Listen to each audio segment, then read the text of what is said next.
জয়গুরু সকলকে। সবাই কেমন আছো? আশা করি সবাই ভালো আছো আর সবাই ভালো থাকো, সুস্থ থাকো। সবসময় আমি ঠাকুরের শ্রীচরণে প্রার্থনা করি এবং করে যাব।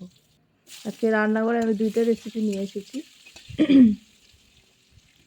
তো সবাই দেখো, মাছ এনেছিলাম, মাছের 2টা মাথা রয়েছিল, ওগুলো ভেজে নিয়েছি। এখন মশলা কষিয়ে নিচ্ছি, জিরা, ধনিয়া, তারপর কাঁচা লঙ্কা, পেঁয়াজ, এগুলাকে ভালো করে কষিয়ে নিচ্ছি। কষিয়ে তারপর এটার মধ্যে লাউ কুচি কুচি করে রেখেছিলাম, ধুয়ে কুচি কুচি করে কেটে লাউ দিয়ে দিলাম। লাউ দিয়ে মাছের মাথা দিয়ে খেতে ভালোই লাগে, আবার লাউয়ের সঙ্গে তোমার চিংড়ি মাছ দিয়ে খেতেও ভালো লাগে। তো আজকে এটা আমি মাছের মাথা দিয়েই করছি। তো এখন আমি কুচি কুচি করে রেখেছিলাম, এখন এটাকে আমি একটু কষিয়ে নেব।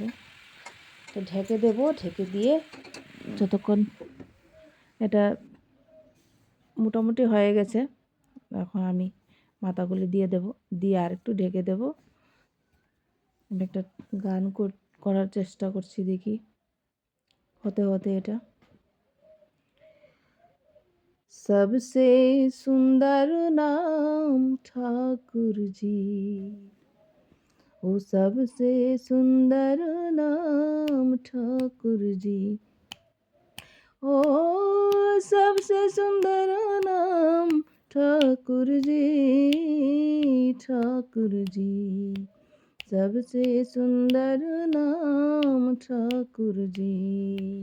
महिमा मंडित ज्योति विभाषित मंगलयादि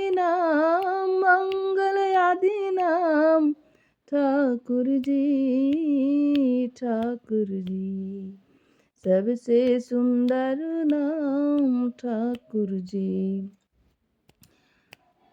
प्रेम स्वरूप त्रिभुवन भूप अमलयोज्जल चिरयपरूप, जीवन कारण मन चित भावन, ज्ञान गर्भित नाम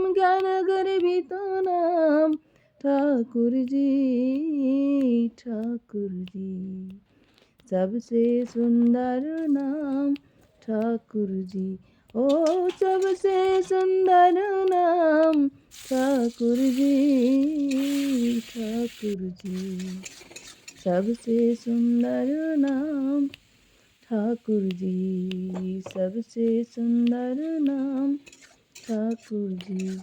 একটা ফুলকপি আলু দিয়ে একটা সবজি রান্না করলাম। দেখো, ফুলকপি আলুকে অনেক সময় রান্না করলে একটা ভালো লাগে না, তাই এরকম মশলা কষিয়ে রান্না করলে আদা, তারপর কাঁচা লঙ্কা, টমেটো সবগুলোকে পেস্ট করে, জিরা পেস্ট করে, তারপর এটার সঙ্গে আর একটু গরম মশলাও দিয়ে দিয়েছিলাম, কষিয়ে ভালো করে তারপর ফুলকপি আলু আগে ভেজে রেখেছি, আগে ভাপ দিয়ে ফেলেছি।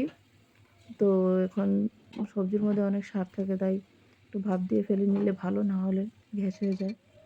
তো তারপর আমি আলাদা ভাজা করে রেখেছিলাম, তারপর মশলা কষিয়ে মশলার মধ্যে দিয়ে দিলাম। তো পনির ভেজে রেখেছিলাম। কেমন হয়েছে আমার রেসিপিগুলো সবাই বলবে। জয় গুরু।